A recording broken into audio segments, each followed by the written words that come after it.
We live in a culture obsessed with motivation. Inspirational videos, motivational speeches, pump-up playlists, vision boards, all designed to create a temporary emotional high that makes you feel like taking action. And for a day or a week, it works. You're fired up, you're committed, you're going to change your life. Then motivation fades. It always does. The emotional high wears off. The initial excitement evaporates. The work becomes mundane. And suddenly, the goal that seemed so achievable when you were motivated feels impossible now that you're not. This is where most people fail. They mistake the temporary state of motivation for the permanent quality of discipline. They think success comes from feeling inspired every day. It doesn't. Success comes from doing what needs doing, whether you feel like it or not. The Stoics understood this deeply. They didn't rely on motivation. They built systems, practices, and philosophical frameworks that produced consistent action, regardless of emotional state. As Seneca wrote, "Most powerful is he who has himself in his power." That power doesn't come from feeling motivated. It comes from acting with discipline. Today we're exploring 5 Stoic-tested ways to stay consistent when motivation inevitably fades. These aren't tricks to pump yourself up emotionally. They're frameworks for building a life where consistent action becomes automatic, where discipline replaces motivation, where you do what needs doing because that's who you are, not because of how you feel. Let's begin. Way 1. Anchor to identity, not outcomes. The foundation of unshakable consistency. Most people try to stay consistent by focusing on outcomes. I want to lose 20 pounds. I want to make 6 figures. I want to run a marathon. The problem with outcome-focused consistency is that outcomes take time, and when progress is slow or invisible, motivation disappears. The Stoic approach is radically different.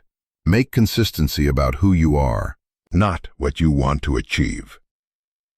Epictetus taught, "First say to yourself what you would be, and then do what you have to do." Notice the order. First, decide who you are. Then, do what that person does. Not because you're motivated, not because you feel like it, but because that's who you are.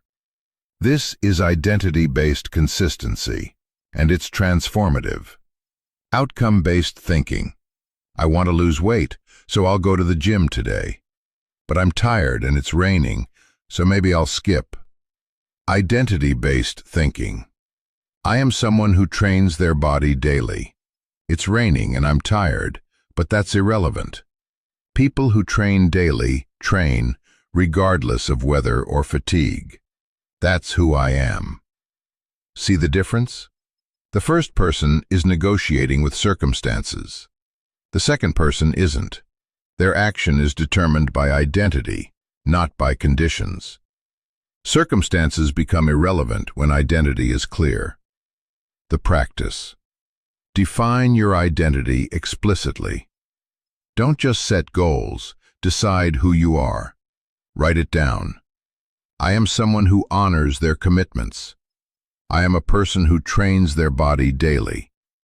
I am someone who creates every day. I am a person who keeps their word. Make behavior congruent with identity. Every action is either consistent with your stated identity or inconsistent with it. There's no neutral. When you're about to skip the gym, you're not just missing a workout. You're acting inconsistent with your identity. This reframe makes the stakes clear. Use identity as decision filter. When faced with a choice, ask, what would someone with my identity do? Not, what do I feel like doing? The question removes emotion from the equation and makes the choice obvious. Reinforce identity through small wins. Every time you act consistent with your identity, you're casting a vote for that identity. Miss once, and you haven't destroyed yourself, but miss consistently, and you're voting for a different identity. Marcus Aurelius understood this. Waste no more time arguing what a good man should be. Be one. Accept that identity changes slowly. You can't just declare an identity and have it be true. You build it through consistent action over time. 6 months of daily training makes "I am someone who trains daily" true. But you have to act as if it's true before it becomes true. This is the paradox of identity-based consistency. The transformation. When your consistency is anchored to identity rather than outcomes, motivation becomes irrelevant. You don't need to feel like doing it. People who train daily train whether they feel like it or not. That's what daily means. External circumstances lose power. Weather, mood, schedule disruptions. These don't determine your actions because your identity isn't circumstance dependent. Consistency becomes automatic. You stop deciding whether to do the thing each day. You just do it because that's who you are.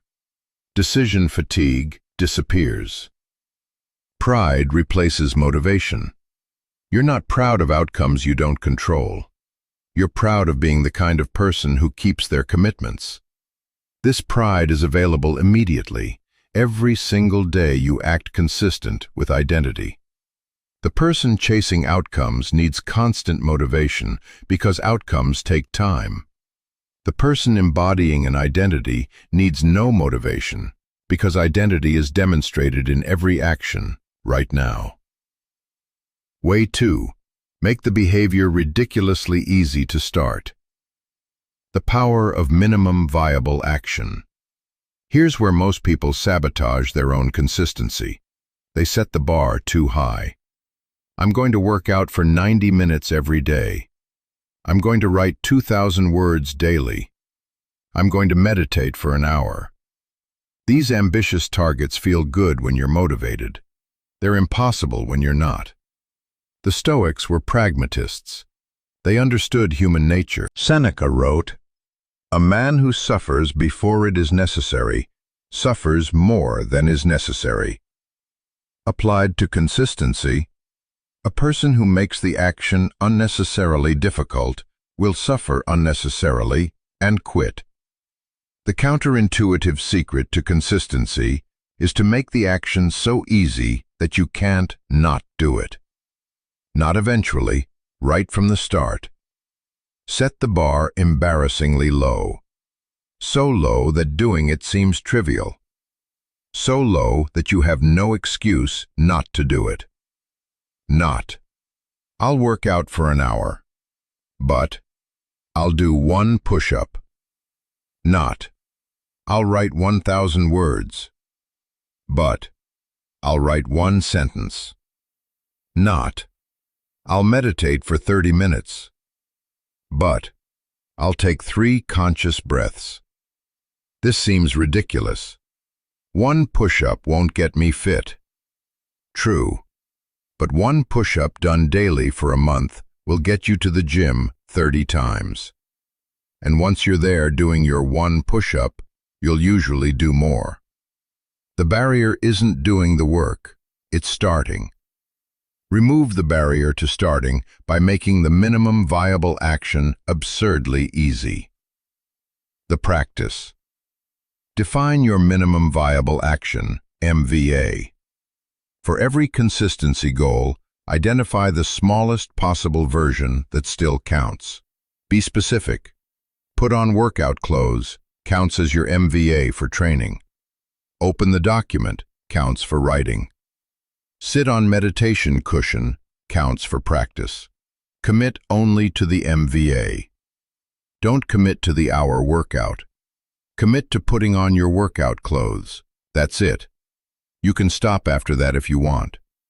You won't want to, but knowing you can makes starting easier. Start every day with MVA, regardless of available time. This is crucial. On days when you have 3 hours, start with your MVA. On days when you have 3 minutes, start with your MVA. The MVA is non-negotiable. Everything beyond it is optional. Trust the momentum principle. Newton was right. Objects in motion tend to stay in motion. Starting is the hard part. Once you've put on workout clothes, you'll probably work out. Once you've written one sentence, you'll probably write more. The MVA gets you moving. Momentum handles the rest. Celebrate the MVA as success. This is counterintuitive, but essential.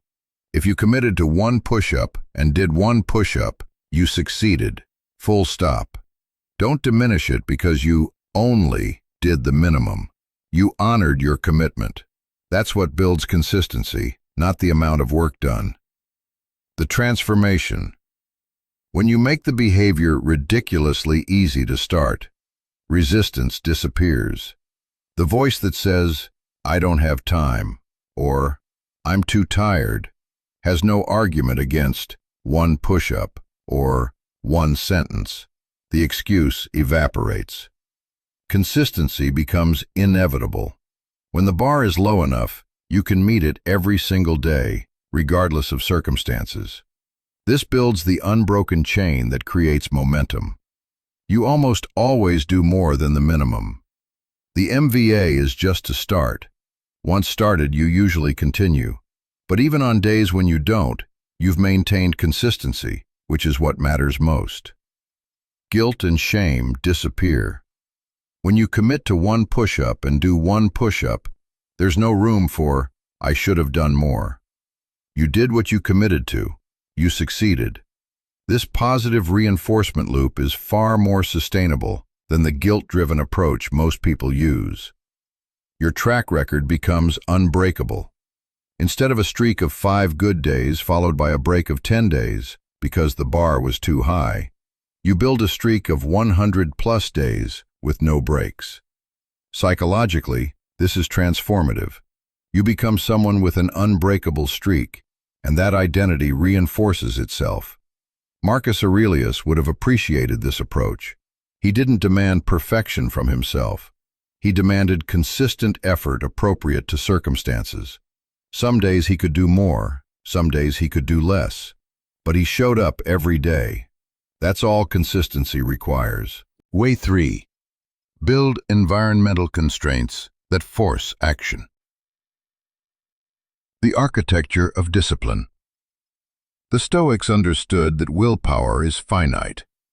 Relying on willpower alone guarantees eventual failure, because on days when willpower is low, you won't act.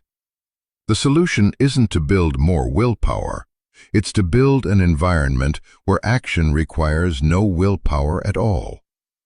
Seneca wrote, "Associate with people who are likely to improve you." He understood that environment shapes behavior. But we can extend this principle beyond just people to everything in your environment. Your physical space, your schedule, your access to certain things, your relationships, your systems, all of these either support consistent action or prevent it.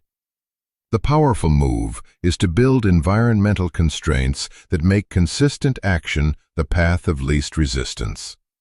Make the right behavior easy and automatic. Make the wrong behavior difficult or impossible. Think about it.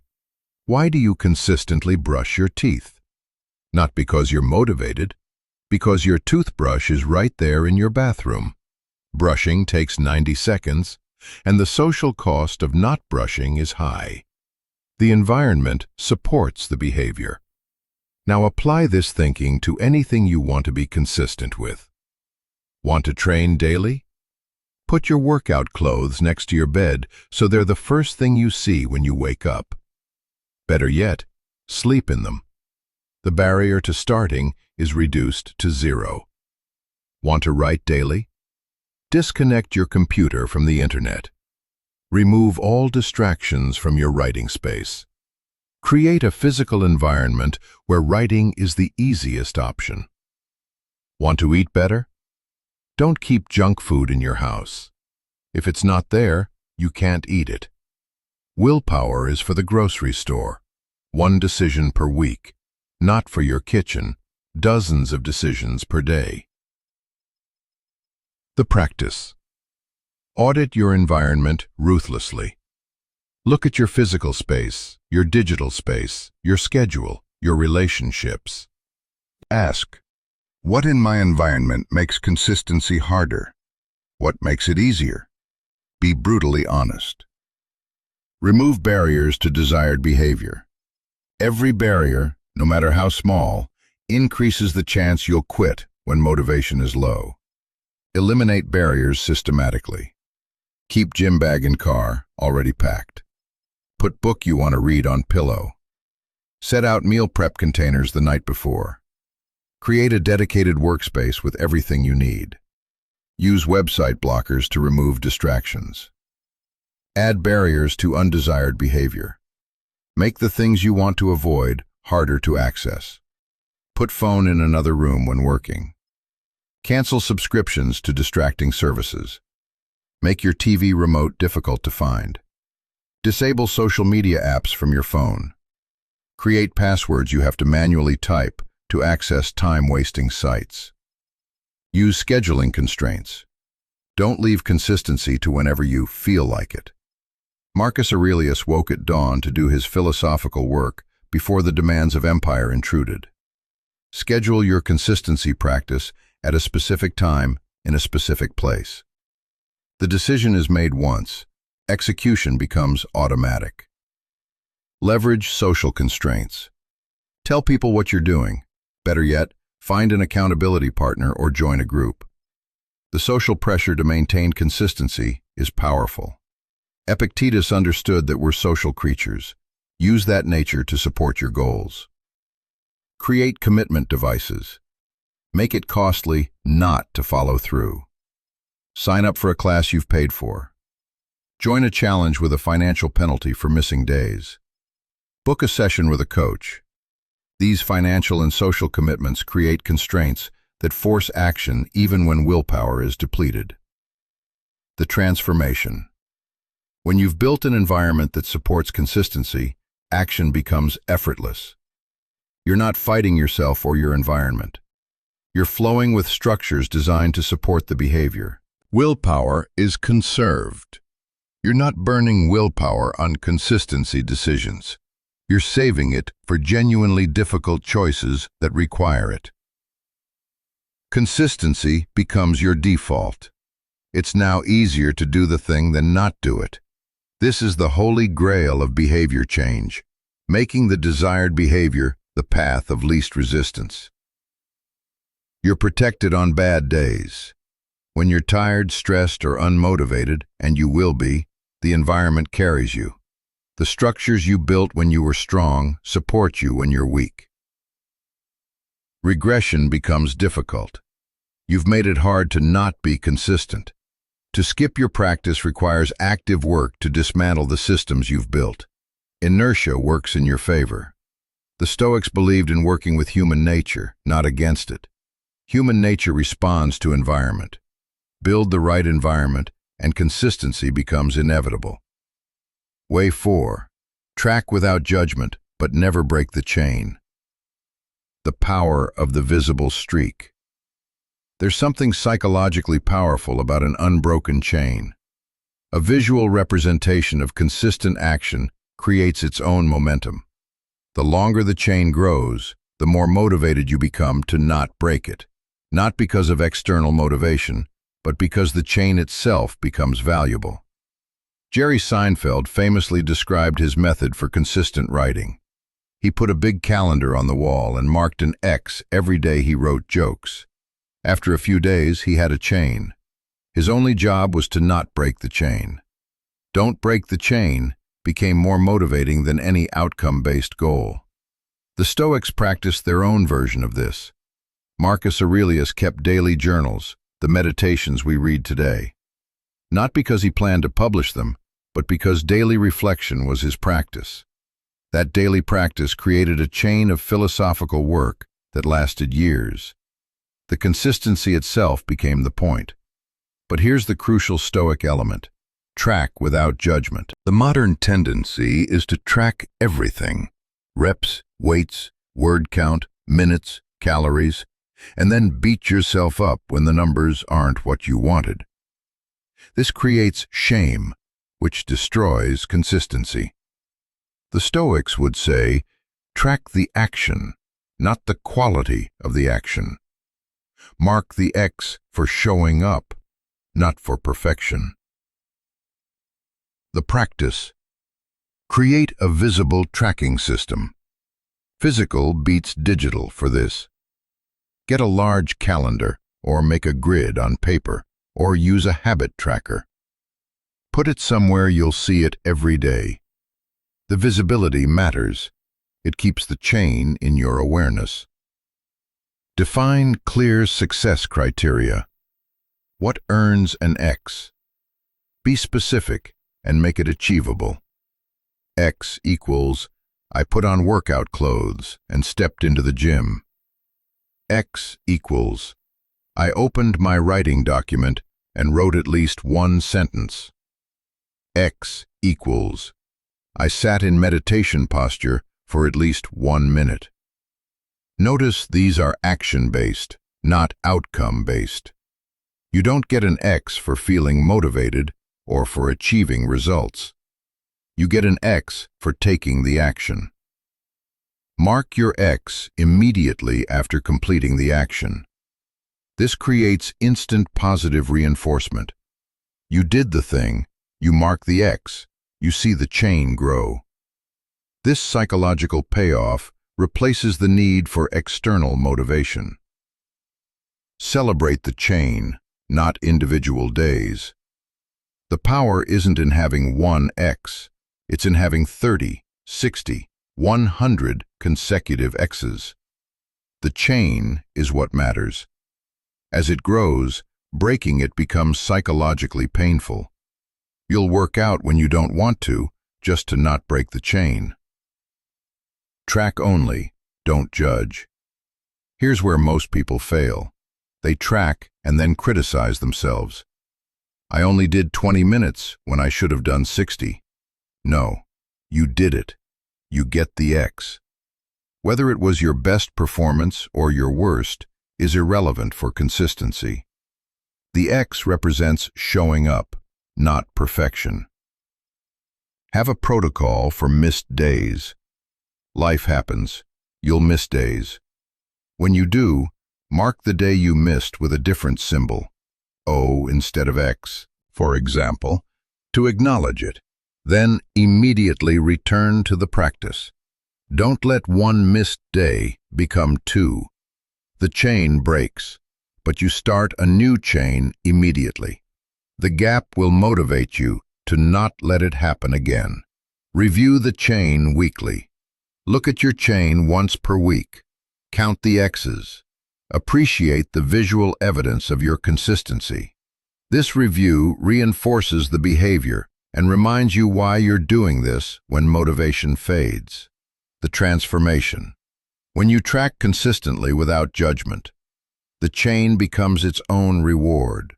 You stop needing external motivation because the chain motivates you. Breaking a 50-day chain feels terrible, which means you won't break it. You develop proof of your identity. The chain is objective evidence that you are who you say you are. You can look at 90 X's in a row and know with certainty, I am someone who does this daily. No amount of self-talk is as powerful as visual proof. Guilt disappears. You can't feel guilty when you have 60 X's on your calendar. You're objectively being consistent. The guilt that destroys most people's efforts has no foothold. Bad days become acceptable. Some days you'll only do the minimum. That's fine. You still get the X. The chain grows. The consistency continues. You're not chasing perfection. You're building a habit. Long-term perspective develops. Instead of focusing on today's motivation or this week's results, you're focused on the chain. This long-term perspective, thinking in months and years rather than days, is what the Stoics practiced. Marcus Aurelius wrote, "You could leave life right now. Let that determine what you do and say and think. Every day matters, but only because it's part of the larger chain. The Stoics understood that we become what we do repeatedly. Track what you do, make the chain visible, and let the chain pull you forward when motivation fails. Way 5. Reframe resistance as the practice itself. The wisdom of obstacle. Here's the final and perhaps most powerful Stoic strategy for consistency. Stop seeing resistance as something to overcome and start seeing it as the practice itself. The days when you don't want to do it, those are the days that actually matter. Those are the days that build character and capacity. Marcus Aurelius wrote, "The impediment to action advances action.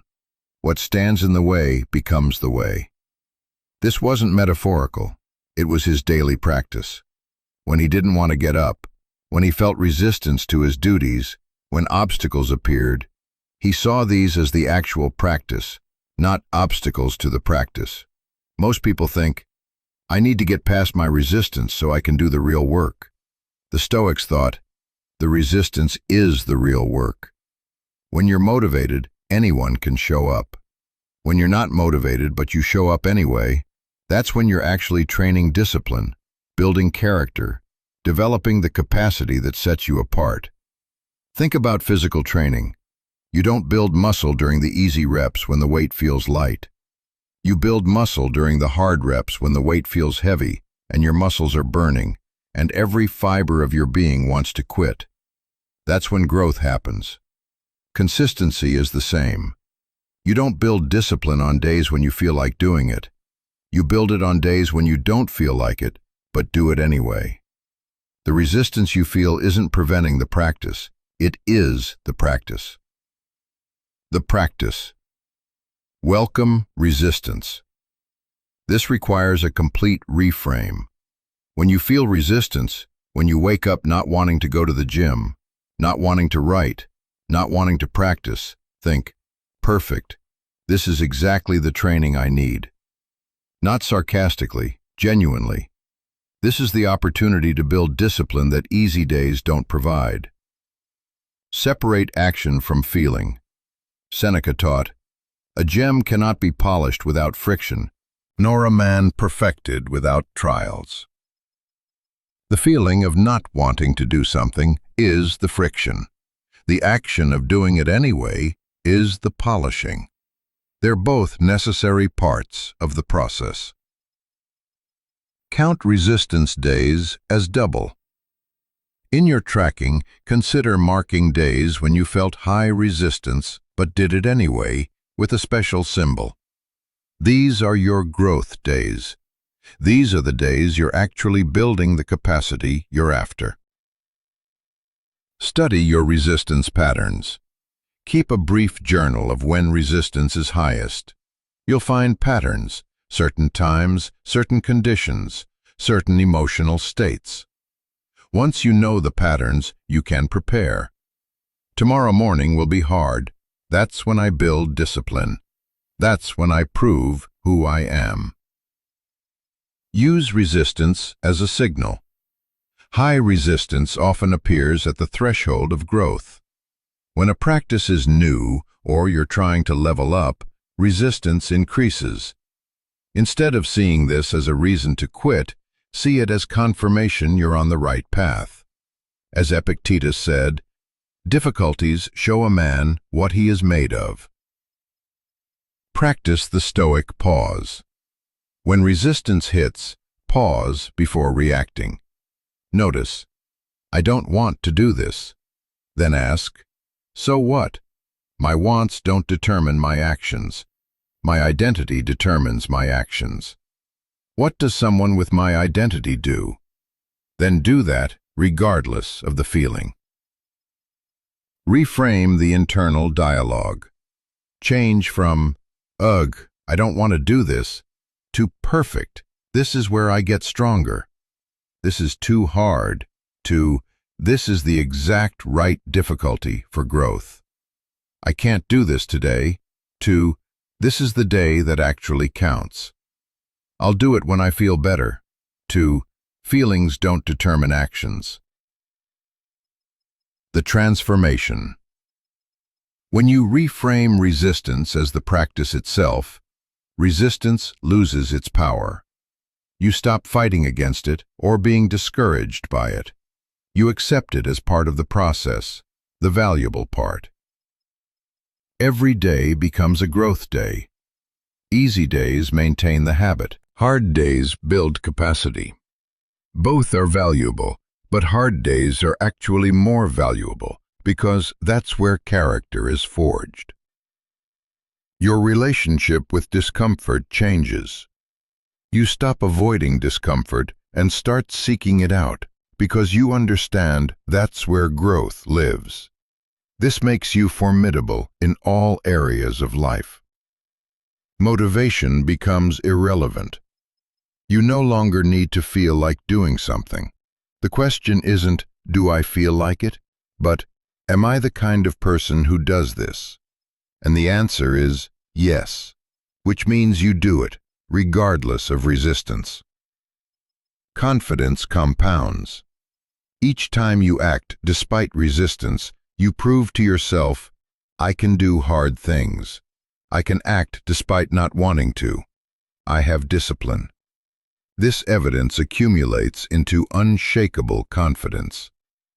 Marcus Aurelius faced resistance every single day of his reign. He could have stayed in bed. He could have delegated everything. He could have avoided the difficulty. Instead, he chose to see the difficulty as his path to virtue. The obstacles became the way. Your resistance to consistent action is your obstacle. Make it your way. Conclusion: the Stoic path to unbreakable consistency. We've explored 5 Stoic-tested ways to stay consistent when motivation fades. 1. Anchor to identity, not outcomes. Be someone who does this, not someone trying to achieve something. 2. Make the behavior ridiculously easy to start. Remove the barrier to beginning with minimum viable actions. 3. Build environmental constraints. Engineer your surroundings to support automatic action. 4. Track without judgment. Build the chain and let the chain pull you forward. 5. Reframe resistance as the practice. See obstacles as the path, not barriers to it. These aren't motivational techniques because motivation isn't what you need. Motivation is the initial spark. Discipline is the sustained fire. And discipline doesn't come from feeling inspired. It comes from having systems, frameworks, and philosophical grounding that produce action regardless of feeling. The Stoics understood something modern culture forgets. Consistency isn't about doing something when you want to. It's about doing it especially when you don't want to. Anyone can act when motivated. The person who acts without motivation, that's someone with actual power. Seneca wrote, "Most powerful is he who has himself in his power." That power comes from consistency. Not perfect consistency. The Stoics weren't perfectionists. But consistent consistency. Showing up even when it's hard. Taking action even when you don't feel like it. Honoring your commitments to yourself when no one else is watching. This is how character is built. This is how goals are achieved. This is how you become someone you respect. Start with one practice. Just one. Apply these 5 principles to it. Build it for 90 days. Not perfectly, but consistently. Watch what happens not just to that practice, but to your sense of self, your confidence, your belief in your own capability. Marcus Aurelius, facing the overwhelming responsibilities of empire, wrote, "Waste no more time arguing what a good man should be. Be one. Stop arguing what a consistent person should do. Stop waiting for motivation to strike. Stop making excuses about why today is different. Be someone who acts with discipline. Be someone whose identity determines their actions. Be someone whose consistency isn't negotiable. That person is available to you right now. That person is built one action at a time. That person is who you become through consistent practice, not through feeling motivated. Start today, not because you feel like it, because that's who you're choosing to be.